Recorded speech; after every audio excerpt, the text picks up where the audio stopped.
पंजाब में स्थित सिख धर्म के 3 तख्त साहिबान वाले शहरों को पावन शहरों का दर्जा देना पंजाब सरकार के लिए बड़ी सौभाग्य की बात है। ये शहर है श्री अमृतसर साहिब, श्री आनंदपुर साहिब और तलवंडी साबो।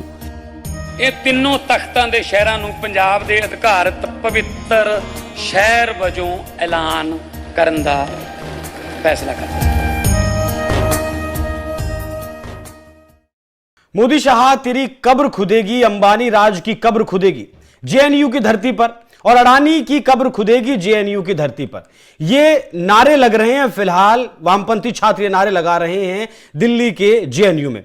उस वक्त ये नारे लगाए गए जब शरजील इमाम और उमर खालिद की जो बेल एप्लीकेशन थी उसे लेकर सुप्रीम कोर्ट का फैसला आया और सुप्रीम कोर्ट ने बेल देने से इनकार कर दिया। शरजील इमाम, उमर खालिद दोनों पर देशद्रोह का मुकदमा दर्ज है, क्योंकि शरजील इमाम की बात करें तो चिकन नेक को भारत से काटकर नॉर्थ ईस्ट को भारत से अलग करने की बात कही थी। उमर खालिद पर आरोप है कि 2020 में दिल्ली में जो दंगे हुए थे, 53 लोग जिसमें मारे गए थे और हजारों लोग जिसमें घायल हुए थे, इस पूरे दंगे की साजिश उमर खालिद ने रची थी। एक तरफ यूएपीए दोनों पर लगा है, सुप्रीम कोर्ट ने बेल देने से इनकार कर दिया है, कहा है कि जो सबूत हैं उनसे पता चलता है कि ये दोषी हो सकते हैं। अभी ट्रायल होना बाकी है, लेकिन उसके बावजूद भी देश में इस तरीके के नारे लगने आखिरकार क्या दिखाता है। नमस्कार, मैं हूं आपके साथ अभिषेक पुंडीर। इसी विषय पर आज चर्चा करेंगे और मेरे साथ मौजूद हैं हरसिमरन जी। सर, बहुत स्वागत आपका। देश के गद्दार, देशद्रोह अगर पहचाने जा रहे हैं तो फिर दिक्कत कहां है? मिर्ची किन लोगों को लग रही है? ऐसा क्यों? ये मानसिकता कब तक चलेगी इस देश में?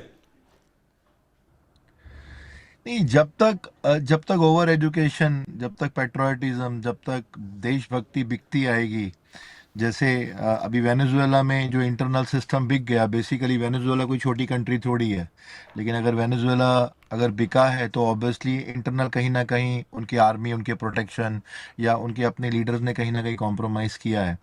जो एक इंडियन जो आईआईटी बॉम्बे से पास आउट है और अपनी पीएचडी करने के लिए वो जेएनयू में आता है, लेकिन वो इस्लामिक माइंडसेट के साथ में एक मास्टरमाइंडेशन करता है और एक प्लॉट, एक एविडेंशियल प्लांटेशन करता है, जो ये बोलता है कि आज जो नॉन इस्लामिक लोग हैं अगर वो सच्चे में हमारे साथ हैं तो हमारे साथ खड़े रहें, और वो बेबी स्टेप लेके या बेबी सीडिंग करता है या ब्रेन सीडिंग करता है तो वो डेंजरस है। अगर वो ये समझाता है कि 22 किलोमीटर का चिकन नेक है, सारे मुस्लिम्स वहाँ पहुँच के उसको पत्थरों से भरो और उसको काट दो, और वो साथ में ये भी बोलता है कि ये लंबा समय नहीं काट पाएंगे, लेकिन हम थोड़े कुछ महीने, 1.5 महीने के लिए भी अगर हम इस चिकन नेक के बीच में आते हैं तो हम विल बी अ रूलर।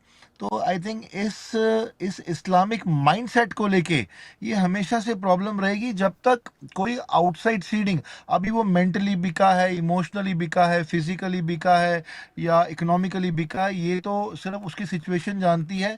लेकिन या mentally he is sold out, I think he is a sold out guy. और जिनको बेल मिली है, आई थिंक उनको बेनिफिट ऑफ डाउट मिला है सिर्फ स्पेक्टेटरशिप का, कि वो लोग स्पेक्टेटर थे इसके लिए उनको बेल मिला। ये दोनों प्लांटर्स हैं, and I think they should not be bailed out. They should not be bailed out.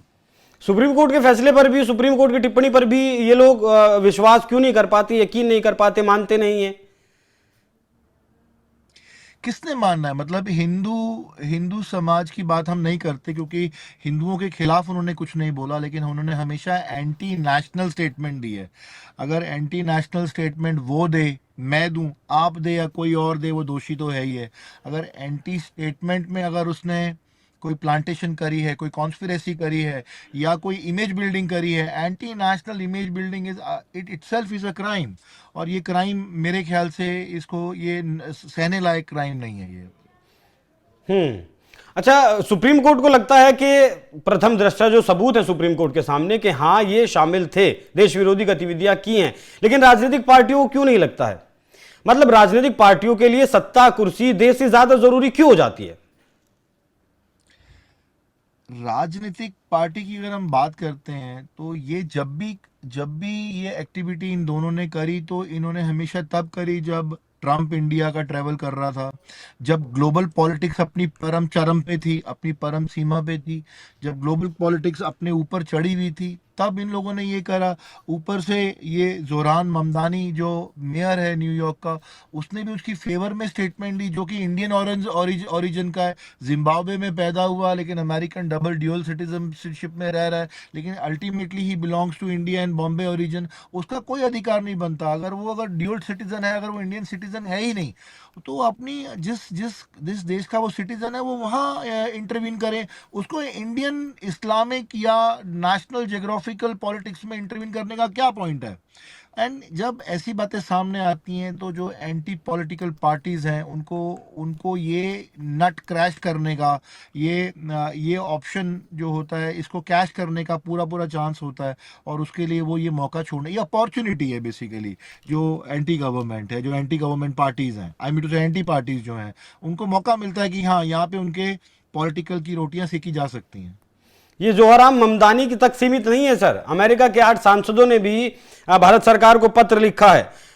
Amnesty international ने भारत सरकार को पत्र लिखा है, Hindus for human right, Al Jazeera, AP news, मतलब दुनिया भर में। अब बात करें HRW, USCIRF, मतलब खुलकर समर्थन इन दोनों का किया जा रहा है। उन लोगों को नहीं लगता है कि इन्होंने कुछ भी एंटी नेशनल किया है, और शायद इसी वजह से जो भारत में और जो सपोले हैं उन्हें बल मिलता है। जो ये 8 सांसद है और ये जो जोहरान ममदानी है, क्या ये इम्पोर्टेंट है? नहीं, मुझे तो नहीं लगता।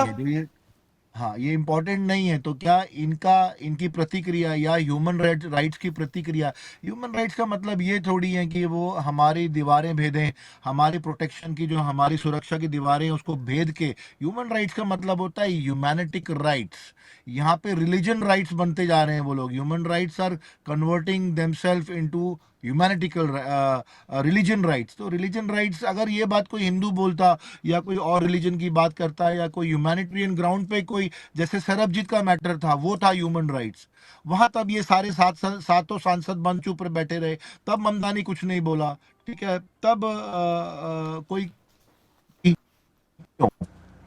तो सोच को ये इग्नोरेबल, ये ग्लोबल पॉलिटिक्स का इग्नोरेंस होना चाहिए। ये ग्लोबल पॉलिटिक्स का एग्जिस्टेंस है और इसको इग्नोर होना, इसको इग्नोर करना हमारा फर्ज है, हमारी ड्यूटी है। इनफैक्ट इंपॉर्टेंस है ही नहीं इसकी। सरकार चल रही है, गवर्नमेंट चल रही है, लोग हैं। हम वेनेजुएला नहीं बन सकते, हम श्रीलंका नहीं बन सकते, हम बांग्लादेश नहीं बन सकते, हम नेपाल नहीं बन सकते। अगर हम इन छोटे देशों के फुटप्रिंट पे नहीं चल सकते तो ऑब्वियसली हमारे को सिंपल सी बात है पुंडीर जी, इसमें अपना घर बचाओ, दूसरे को चोर मत बोलो। एक ये पॉलिसी अगर हम अपनाते हैं, और अगर हमारे प्राइम मिनिस्टर नरेंद्र मोदी साहब अगर ये पॉलिसी अपनाते हैं, तो इसमें कोई हर्ज नहीं है। अपना घर बचाने के लिए आपको खुद ही मरना पड़ेगा, आप ना मरो स्वर्ग ना जाओ।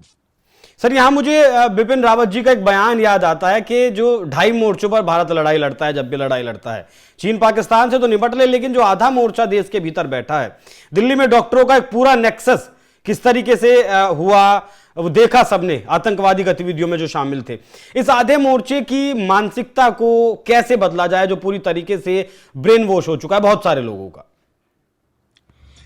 ये जो एक्ट बना था, जिसको UAPA बोलते हैं, मेरे को उसका पूरा फुल फॉर्म शायद नहीं पता, I think unlawful activity prevention act, I think यही मतलब था शायद पूरा इसका।